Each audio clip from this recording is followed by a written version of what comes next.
La Biblia nos refiere que el ser humano puede experimentar dos nacimientos.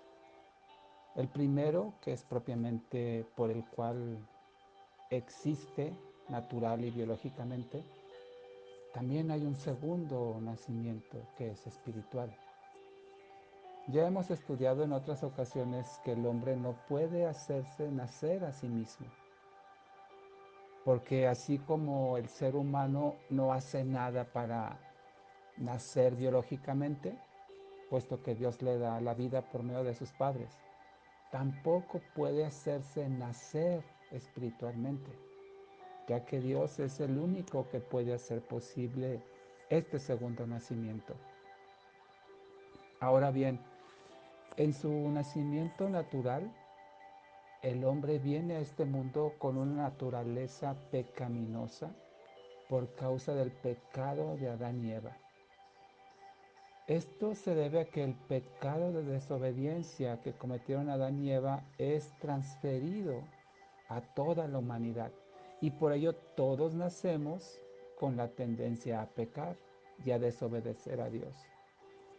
Es indudable que todo ser humano, en cuanto tiene conciencia y oportunidad para hacerlo, va a pecar. Así es que todos somos pecadores. Esa naturaleza caída, pecaminosa y con tendencia a desobedecer a Dios es lo que la Biblia llama carne.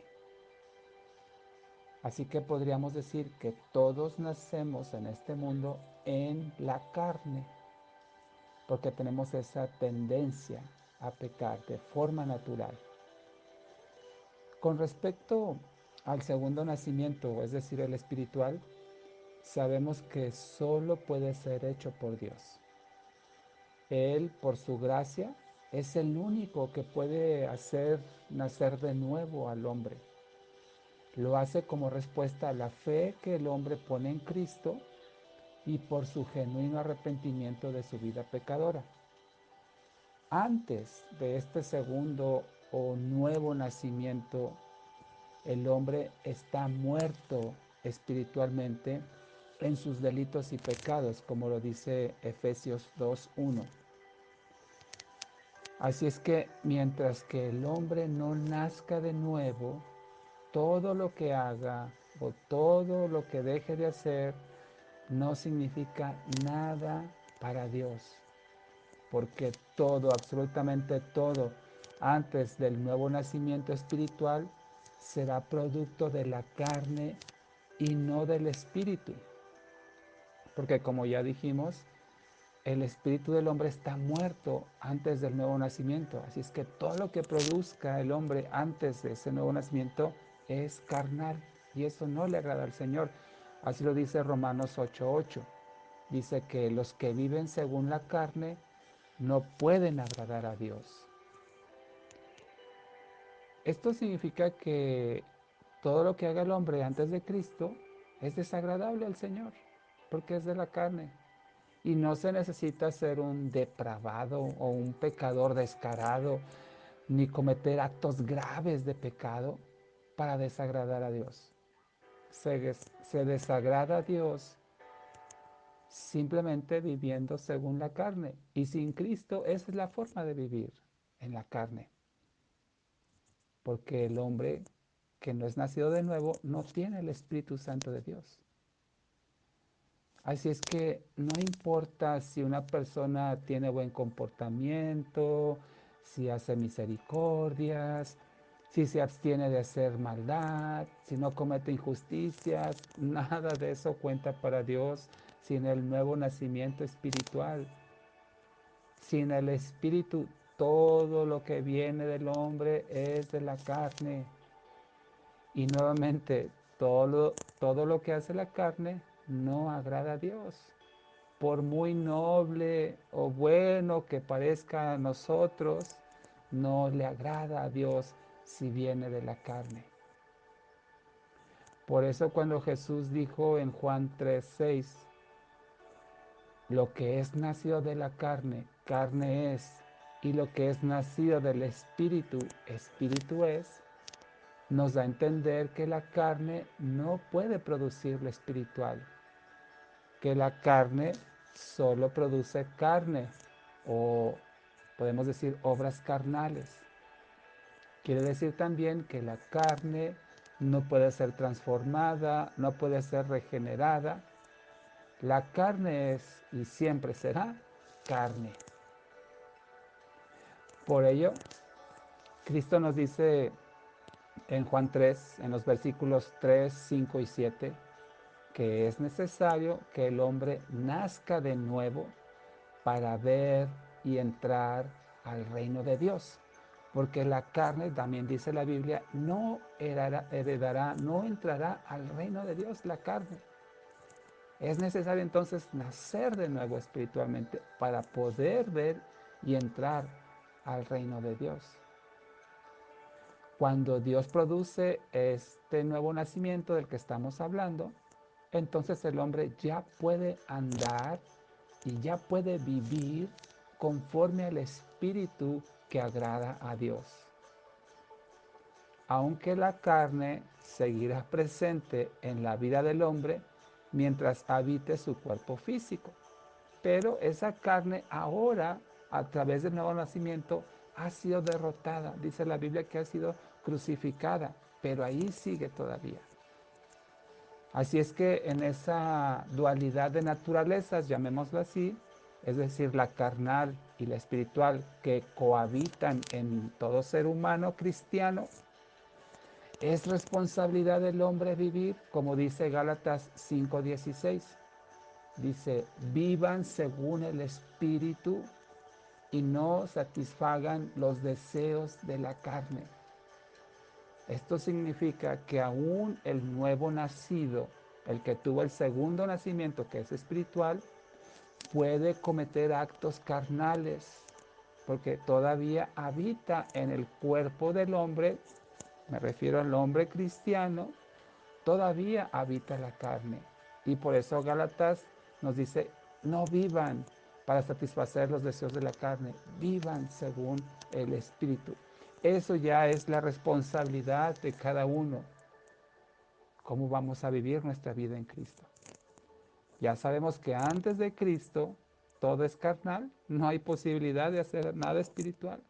Y en Cristo, entonces ya se tiene el nuevo nacimiento, ya se tiene el Espíritu Santo y ahora el hombre tiene que decidir si vive conforme al Espíritu o conforme a la carne. Depende de su voluntad. Por supuesto que el Espíritu Santo al final lo va a llevar a vivir en el Espíritu, pero el hombre decide esa transición. ¿Qué tan evidente es en su vida el Espíritu? ¿Qué tan espiritual es? ¿Qué tan obediente es al Espíritu de Dios? ¿O qué tan carnal quiere seguir siendo como era antes de Cristo? Finalmente, así como hay dos nacimientos, ya lo mencioné, el natural y el espiritual, la Biblia también nos dice en Apocalipsis 20, versículos 11 al 15, que hay dos muertes. La primera es natural o física o la temporal. La segunda es la muerte eterna para condenación. Quien espiritualmente nació de nuevo no va a sufrir la segunda muerte, pero quien no nació espiritualmente de nuevo padecerá el tormento eterno de la segunda muerte. Nuevamente, quien nació de nuevo en Cristo no sufrirá la segunda muerte, pero quien no nació espiritualmente de nuevo padecerá el tormento eterno de la segunda muerte. Como también lo menciona Juan 5:29. Dice, y saldrán, hablando de los muertos, los que hicieron el bien para la resurrección de vida. Es decir, solamente murieron una vez. Pero los que practicaron el mal saldrán para la resurrección de condenación. Esto es la segunda muerte. Así es que quien quiere evitar la segunda muerte eterna, clame a Dios para que le conceda por su gracia y si está en su voluntad su segundo nacimiento, el espiritual. No tenemos idea completa de cómo será esa segunda muerte, pero por la Biblia podemos entender de que será una eternidad tormentosa, sufriendo. Y eso se puede evitar si tan solo una persona se acerca a Cristo, le pide perdón, se arrepiente y clama por su salvación. Y Dios, por su gracia y misericordia, al ver la fe de la persona, puede concederle ese segundo nacimiento para evitar la segunda muerte. Demos gracias al Señor. Amado Dios, te damos gloria, honra y alabanza, Señor. Agradecemos infinitamente, Señor, a aquellos que te conocemos, que nos hayas concedido nacer de nuevo. Y gracias, Señor, por el sacrificio de tu Hijo Jesucristo, que al morir en esta cruz nos abrió la puerta para llegar a ti, Señor. Entendiendo, Padre, que por nosotros mismos no tenemos la capacidad para perdonar nuestros pecados, para borrar nuestras faltas y mucho menos para nacer de nuevo. Por eso creemos, Señor, que Él murió en nuestro lugar, que Él tomó la posición que nos ocupaba al morir, llevando todos nuestros pecados, y que asimismo con su resurrección creemos que Él es el Hijo de Dios y que a través de esa muerte y resurrección podemos alcanzar el perdón de nuestros pecados, porque creemos que Él murió por nosotros. Gracias, Señor, por darnos el nuevo nacimiento, la nueva vida espiritual y de esta forma librarnos de la segunda muerte eterna.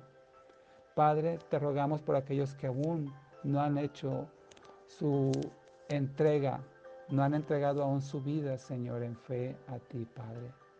Que les concedas, Señor, que les concedas, Padre, el convencimiento de su pecado, para que se arrepientan, Señor, y se acerquen a ti, Padre, buscando la salvación. Y de esta forma recibir el nuevo nacimiento, al igual que tus hijos, Señor, eviten la segunda muerte. Ten misericordia de ellos, Padre amado, por favor. Te lo rogamos todo esto, Señor, en el nombre de nuestro amado Señor Jesucristo. Amén.